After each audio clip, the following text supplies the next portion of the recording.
Hey everybody, welcome to Takeoff with John Clark, presented by Rivers Casino, and we say, hola. Hola. Hola. Tony Dungy from NBC and Sunday Night Football, and of course Football Night in America is joining us, our special guest, the Super Bowl winning head coach, and welcome to Brazil. This is big for NBC the whole weekend, basically. It really is, and you don't get a chance all the time to take part in first, and to be the first regular season game broadcast from South America is going to be great. Tremendous atmosphere, and also to see what this 2024 season is going to bring. Yeah, now of course you were up at Eagles practice in Philly. You got to sit down with Nick Sirianni, and he has frequently said he's asked you for advice on things. What are you getting as far as a vibe from Nick Sirianni and this Eagles team? It was really a great atmosphere. I saw nothing but fast-paced activity, good team chemistry, team spirit. Some of the older guys, Darius Slade told me it's a different vibe totally than last year. And I think they feel like they have something to prove. But Coach Sirianni is very, very happy with the installation of the new offense and new defense. Some of the young guys they're expecting big things from. And everybody was energized by the Dotson trade, feeling like, hey, we got another weapon. Yeah, we got Saquon in the offseason, but this gives us one more piece that people have to worry about. It's interesting because the Eagles are basically going to unveil a new offense and a new defense Friday night. And you don't usually see that from playoff teams. This is a team that was in the Super Bowl 2 years ago, was in the playoffs last year, but it is going to be different. And I'm frankly kind of excited to see what that's going to look like. So Jalen Hurts looked incredible at training camp. In this new Kellen Moore offense, there's a lot more motion, there's a lot more going on. Are you surprised about how well Jalen adapted to this new offense? I think it's great, and we still have to see it now in the game. But that is one of the things I talked to Coach Sirianni about. One of the blessings I thought Peyton Manning had, he was in the same offense for 13 years and just built on it and grew. Jalen played well in this offense now. He's got new terminology, some new plays, but he seems to have embraced it. He likes the challenge, and I think everybody took a little step back to get it together and to know what Coach Moore was saying. But now they like it, and I think we're going to see some exciting elements. And I'll tell you, this is a really exciting game to start with, Eagles and Packers. This could be a preview of a big playoff game. Who do you give the edge to as far as the roster of talent that these teams have? You know, I think the Eagles have more veteran talent on hand. Green Bay's talent in a lot of cases is younger. Green Bay came on at the end of last year, so they've got that momentum going for them and that belief that they can win. But the one thing they have, they've got the same offense in place. They've got a new defense. Philly's got two new elements, so that could be a little advantage for Green Bay, especially on opening day. So you being a former defensive guy in the NFL, when you see this offense that the Eagles have, and then you add Saquon Barkley to this offense, how special can it be? I think it has a chance to be really special. I thought Philadelphia got away from their roots last year. To me, they're a powerhouse, running, dominate the line of scrimmage team on offense. That's what they had been. They got away from that. People were trying to take the line of scrimmage away, blitz. Well, this year, you got to come in playing them thinking, we've got to stop Barkley and we've got to stop this quarterback from running. So that's going to take 7, 8 guys. And I'll probably do that and take my chances with those receivers. Well, now, do you really want to put corners on A.J. Brown and Devontae and now Jahan Dotson and just say, I'm going to live with that and take my chances? You may have to, because you've got to stop Barkley before anything. I just feel like the mentality of this team now is, hey, we're going to run the ball down your throat. If you can't stop it, good luck to you. And, you know, Saquon in those years with the Giants, sometimes he was all they had, and that was the focus of the defense. And with that offensive line that was shaky with the Giants, he didn't get a whole lot of room. But you see these running backs that come here through Philadelphia, they're getting all that yards before contact. What do you think Saquon can do in this offense? I think he's got to be licking his chops. You say, I've got a very, very good offensive line, so they're going to create some holes. People can't chase me down because they've got to respect the quarterback. We run zone reads, and somebody's got to honor Jalen. So I'm going to have some downhill running opportunities, and I just think he could have a lights-out year this year. And you got to catch up with Nick Sirianni, as I said, and Nick has been very open this offseason about he needed to change a couple things with his leadership, and one of them was not go crazy on the officials, and he's got to dial it back. Do you sense some growth from Nick? I do, and we talked about that. I was not one of those guys who went crazy on the officials. My thought was, if I go up to you and say, hey, John, you might have missed that call, and I don't want to tell you anything, but maybe that could cost some of these guys their job. Maybe that'll cost me my job, and then walk away. The official's going to think about that a lot more than if you missed that call. And I think Nick kind of realizes that from talking to some of the officials and being around it. Yeah, there's times when you get upset and you demonstrate that, but if you keep your poise and get across the message to your team, it doesn't matter. That was a bad call, but we'll overcome it. I think that's the message you want to send. I think that's what he realizes. And your great experience as a head coach, Nick Sirianni has given up play calling to Shane Steichen before the Super Bowl year, and now he has basically turned over the entire offense to Kellen Moore. What does that say about him, and can it be a success where he's basically a CEO leader of a head coach? It's a different way to do things, and not a lot of offensive coaches do that. That's very typical for a defensive coach. That's what I did when I became a head coach. I'm going to run everything. I'm going to oversee everything. I'm going to have a defensive coordinator and an offensive coordinator. And you do feel like you can be a better leader and a better head coach. I think Nick has come to that conclusion and said, you know what? I've got a guy I have confidence in. I'll still oversee the offense. I know what's going on, but the minute-by-minute play calling and running the meetings, that's going to be someone else. I'm going to be the head coach, and I think it's going to help. Now, obviously, last year the Eagles were 10-1. They were rolling. Now, some would say, okay, they won some games. Maybe they shouldn't. But you saw a team that, in my opinion, was broken. How important is it, the relationships between the coaches and the players, and how much do you think that can affect a team? Maybe we saw that last year with the Eagles collapse. It does affect you. I go back to my time in Indianapolis. We had 7 teams. All good teams, all playoff teams. One team won the Super Bowl. It wasn't the most talented. It was the team that was the most together, the most unified, and had everything going in one direction. That's what you want to create as a head coach. I think that's what was missing in the Eagles at the end of the year. I saw them in that playoff game. It wasn't the same team as the beginning of the year. But to a man, the guys I talked to last Thursday said, we're getting that back. We're getting that feeling back of being there for each other. And obviously, they're missing some leaders with Jason Kelce and Fletcher Cox gone. Jordan Mailata, it seems, has stepped up on offense. But as far as Jason Kelce making all the calls on the line of scrimmage, Jalen Hurts is now going to do that. How do you think he'll do in that role? He'll do well, but that is going to be different. And that's something that's going to take some getting used to. You don't lose great leadership like Kelce and Cox and just say, oh, well, someone else will pick up the slack. They will, but that's going to be a missing element early on. How that's going to play out, who's going to step up, when do you have to do that, all of that is growth. And Jalen's going to be much better in that regard. Cam Jurgens will be good. He'll take over some of those things. But it's going to be different, and that's not something that you should say, oh, well, we'll get that. That's easy. It's not easy. Do you think, as far as this Eagles team with the new coaches, do you think if there were going to be some growing pains or it being a process, do you think that would be on defense? It could be defense or offense. I think it'll be early, and I think they'll go through it. I was a little surprised that the starters didn't play a little bit more in the preseason just to get some of those wrinkles out. Just the communication between Jalen and Kellen Moore on the sideline and what's going on, and hearing that voice in your headset. Defense, Darius Slay told me he's very excited about what Coach Fangio has brought. Accountability, rules, different things. He feels like they're going to be much better. But again, that's got to play out. You got some young defensive backs, especially, that they'll be counting on.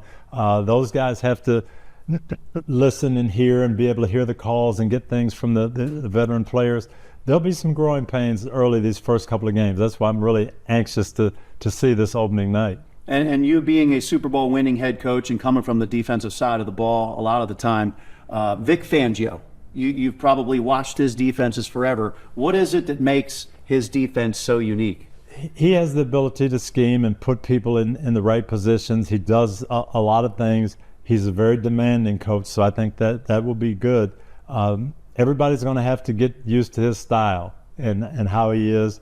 But I think they're going to play great defense. Every place he's been, there's been good defense. So will it be week 1? I think this defense is going to be better in week 8 than they are in week 1. And it's interesting because you talked about some youth. The Eagles are one of the top 5 youngest rosters now. So defensively, you see young guys at every level. Yeah, and key positions. Key positions, and not only at defensive line, but now you got linebackers. It looks like Devin White is out, definitely. So you're going to see Nakobe Dean step in there with Zach Bond. And we see Vic likes to blitz those linebackers and create that issue for the offensive line. How effective do you think that'll be? Well, for a young guy, it's easier. Yeah. Hey, send me, I'm going through this gap and I'm going 100 miles an hour on the snap, as opposed to I've got to sit there and read, and if this happens, I do this. So I think he will turn those linebackers loose and let them be effective, impacting the game. What I want to see is the young secondary guys, Quinyon Mitchell, Cooper DeJean. How do they fit in, and how do they adapt to this new system? And you're being thrown into the fire. Week 1, Jordan Love. I mean, was Jordan Love the best quarterback in the NFL for the second half of the regular season last year? You look at the December in the playoffs, and he was super effective. We had them against Kansas City in a night game, and he outdueled Patrick Mahomes that night and got those young receivers going and made plays, went to Dallas and won a playoff game on the road, which, boy, that's hard for young quarterbacks. So I think they're rolling. And, again, we're talking about building off of that. Just, hey, Jordan, you got this much of it, but now same system, same receivers, we're going to grow. They're going to be better. And Quinyon Mitchell, it seems like he's going to get a lot of time. He's going to grow up real quick facing Jordan Love. He will, and I think we're going to see a bunch of 3 wide receiver sets from Green Bay, and that'll be extra defensive backs on the field. And, again, you used to start the seasons thinking, hey, we've got to stop the run, when I was a player and a coach in the NFL. And in this day and age, you got to shut that quarterback down. You got to stop the top-notch receivers. That's why they got Quinyon, and he'll be out there fast and furious very early. So if you were to rank the teams in the NFC on paper going into this season, where do you think the Eagles are with the NFC? I think they're a top 5 team for sure. You'd have to start with San Francisco now that they're getting all their pieces back. I was a little worried. Trent Williams, is he going to be there? Is Ayuk going to be there? But they've got their weaponry back. San Francisco is going to be tough. But Philly, I'd say, is the best team on paper in the NFC East. You look at the South, I think Tampa Bay, Atlanta's going to be better. That's going to be a dogfight. And the North, Green Bay, Detroit. So I'd say, yeah, they're definitely in that hunt. And so if Philly wins and I put them ahead of Green Bay, now they're in top 3s. And, you know, it's interesting because, as I said, you getting the time with Nick Sirianni, it's kind of a fascinating situation for him because he led his team to the Super Bowl in his second year. He's been to the playoffs his first 3 years in the NFL, and yet he has handed over the reins in a way with the offense and, of course, the defense. But then you've even got this noise that if he doesn't perform this year, you got Bill Belichick waiting in the wings. You went through that as a coach. I went through that in Tampa. How do you handle that? Well, you block it out because your pressure is to get your team to be the best they can be and to try to win a Super Bowl. So that's all you're thinking. You're not thinking, what does the media say? What do the fans say? What's the talk on the street? If something happens in that regard, he'll be the most shocked guy in the world. I just don't happen to buy into that. How many franchises have a coach that takes their team to the playoffs the first 3 years and takes them to a Super Bowl? It just doesn't happen that much. So to think anything but, hey, let's build this thing and keep it going, that's what Eagles fans should be thinking, and I think they're in good hands. And there's always going to be noise, right? Always noise. Always noise. If you react to the noise, you're not doing your job. By the way, for Sunday Night Football and Football Night in America, you look at a lot of players, and some people are thinking Jalen Carter this year, he could be in the running for Defensive Player of the Year. We saw him wreck some games. Now, towards the end of the year, it seems like everybody fell off. But what do you think we could see from Jalen Carter this year? I think you could see a step up. With Fletcher not being there, I think that will help him elevate and say, I'm going to have to be the guy to make some plays in certain situations. I think a lot depends on the offense. I've had some great defensive players under me, Chris Dolman, John Randall, Dwight Freeney.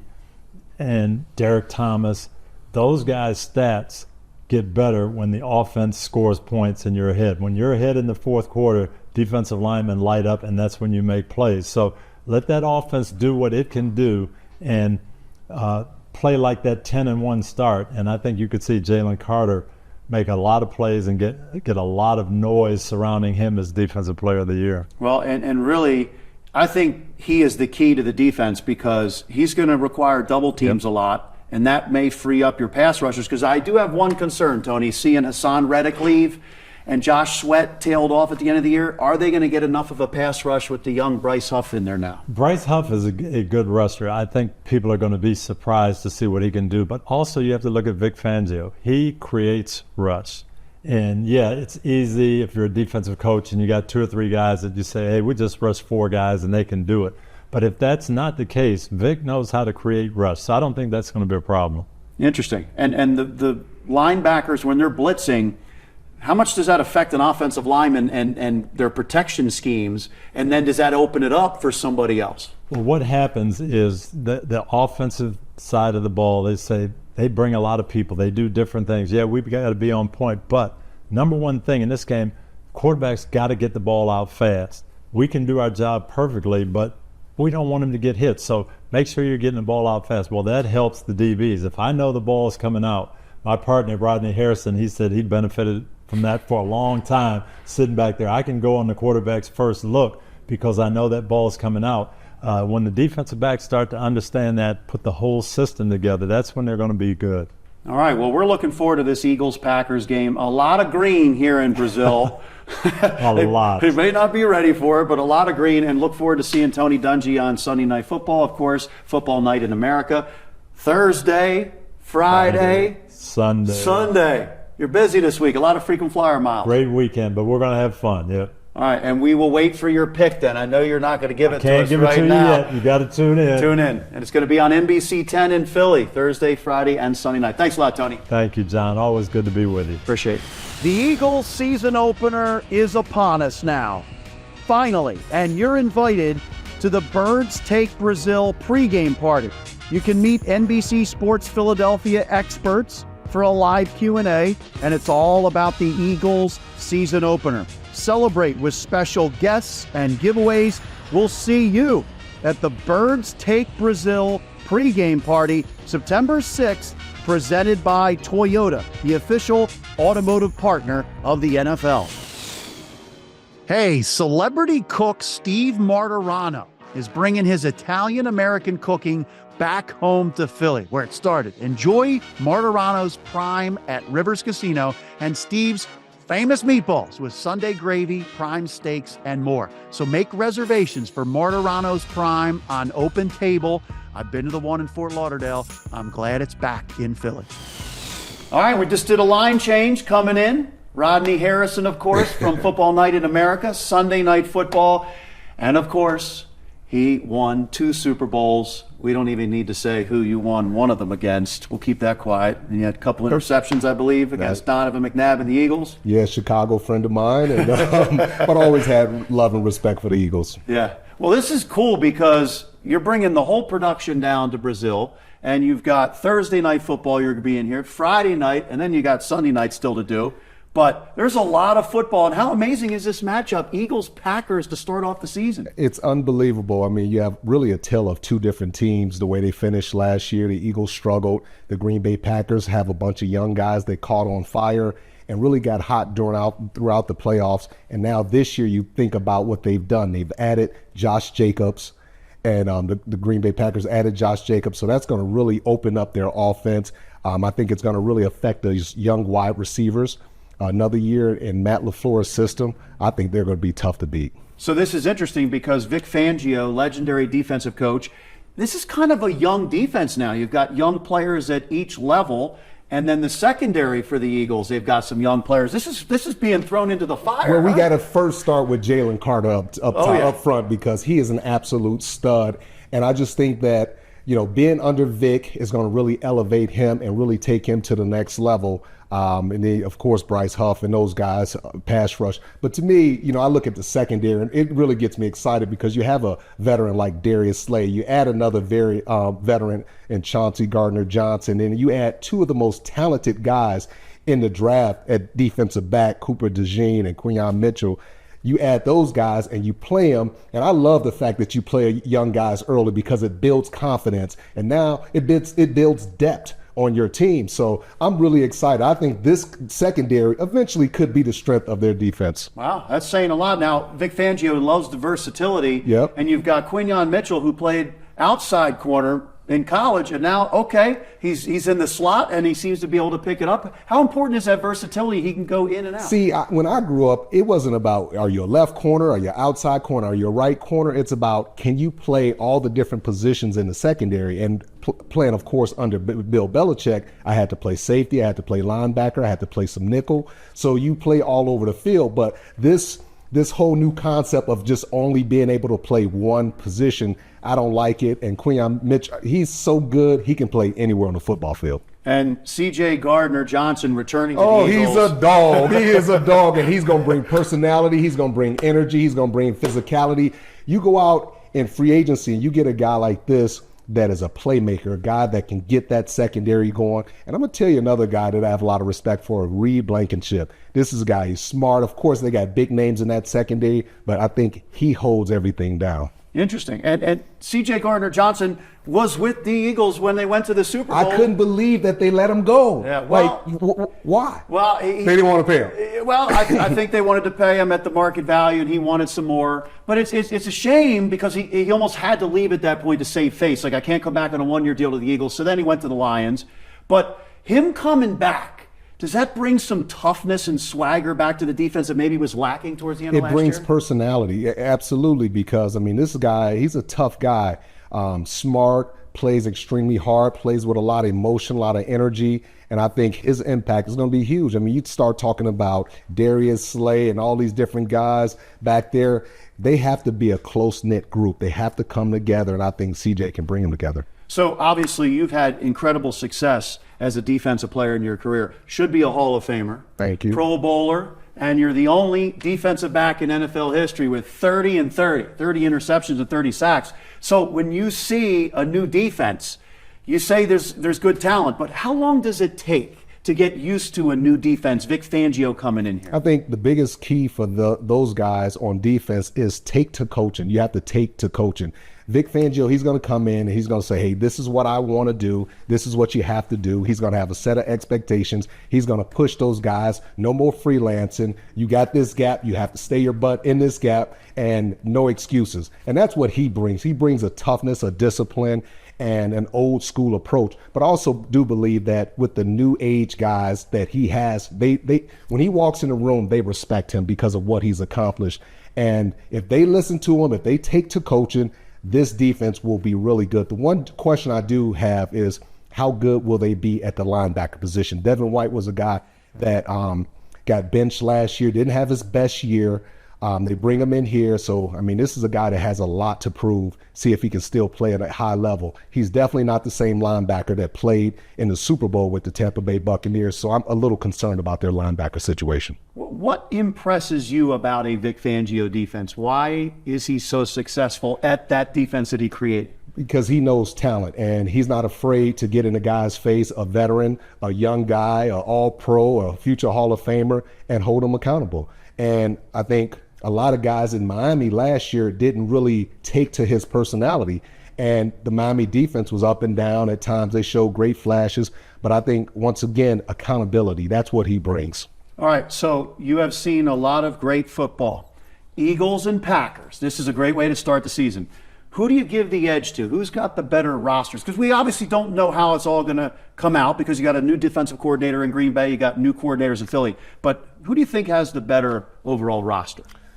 The better overall roster, that's tough because there's a lot of talented guys. The one thing that I didn't believe in with Nick Sirianni is not playing his starters in the preseason. Back when I came into the league, we used to fight and claw to try to get on the field because we wanted to get on the field to get that experience. just to get our breathing down, to be able to communicate with our players, our teammates, and just get that camaraderie. And I just don't understand, how do you not play any of these guys in the preseason, but you expect them to go out on Friday night and play lights out? It's just ridiculous to me. All right, and as a defensive guy, when you look at this Eagles offense and that talent they already have, then you add Saquon Barkley and Jalen Hurts' ability to run. Tell me, as a defensive back, how do you defend that? Well, first, I'm celebrating because I don't have to worry about Jason Kelce. That's a Hall of Fame center. Yeah. He retired, first ballot Hall of Famer, and I believe that he was their best player last year. So how do you stop Saquon Barkley? You have to load up the box, and then you load up the box. That creates a lot of one-on-one opportunities outside. A.J. Brown and Devontae and Dallas Goedert, and they have weapons. The beautiful thing about Saquon, he can catch the ball out of the backfield. And the Eagles, I went back and I started, Deuce and Charlie Garner and those guys, they've never had a running back as talented as Saquon Barkley. Big, strong, fast, athletic. They've never had a back like that. Well, I mean, LaShawn McCoy, but you big, can't catch fast, it. strong, Right, powerful. No, you're right. Total package. Absolutely. Yeah. So Jalen Hurts healthy. He looks fast. He's able to run. It looked like last year maybe he had some nicks. He admitted that. Can this be one of the best or the best offense in the NFL? It depends on Jalen, and it depends on the offensive coordinator. If he runs the offense through Jalen, they will struggle up and down. If they run the offense through Saquon Barkley, they're going to have a lot more success. You look at what the Ravens did in the Super Bowl against Kansas City. They didn't run the ball. How do you not run the football? And that's your forte. And, a lot of times you get these big games, these offensive coordinators, they want to make it about the quarterback or they want to make it about themselves. So they come out and they start slinging the ball everywhere. You have to run the football. All right, well said. And you said Jason Kelce. Oh, he's first ballot Hall of Famer. He was the best player on their team. And when you lose a guy like that, these offensive linemen, they look up to Jason Kelce. They go out, they hang out together, they make rap videos together. He was an integral part of that team, not only the offense, but the team. And when you're missing that level of player, that level of person, you're going to miss that leadership in the locker room. I guarantee it. So maybe physically Cam Jurgens is totally ready to take over, but there's a lot of other things involved. Yeah, because you have to, make all the calls, all adjustments. Jason sees things that Jalen may not see, and he warns the linemen. I mean, it's just the vast amount of experience he has, 12 years in the National Football League, and he's played at such a high level. All right, well, I got to ask you before we go, you had 2 interceptions against the Eagles in the Super Bowl. When you run into Eagles fans, do they say anything to you? It's all respect, because I respect what the Eagles organization and their Super Bowl championship and just the way how he runs things. I have a lot of respect for their organization. So it's no bad blood, no ill will. It's just respect between both of us. And after you were gone, the Eagles got theirs finally. Yeah, so it all worked out. Yeah, great seeing you. Thank you, brother. Check them out. Football Night in America, Sunday Night Football, Thursday Night Football, Friday Night Football. Friday Night Football. NBC owns the week. Absolutely. First Friday, Eagles Packers. Thanks a lot. The Eagles in the house. Oh, mom, so flagrant.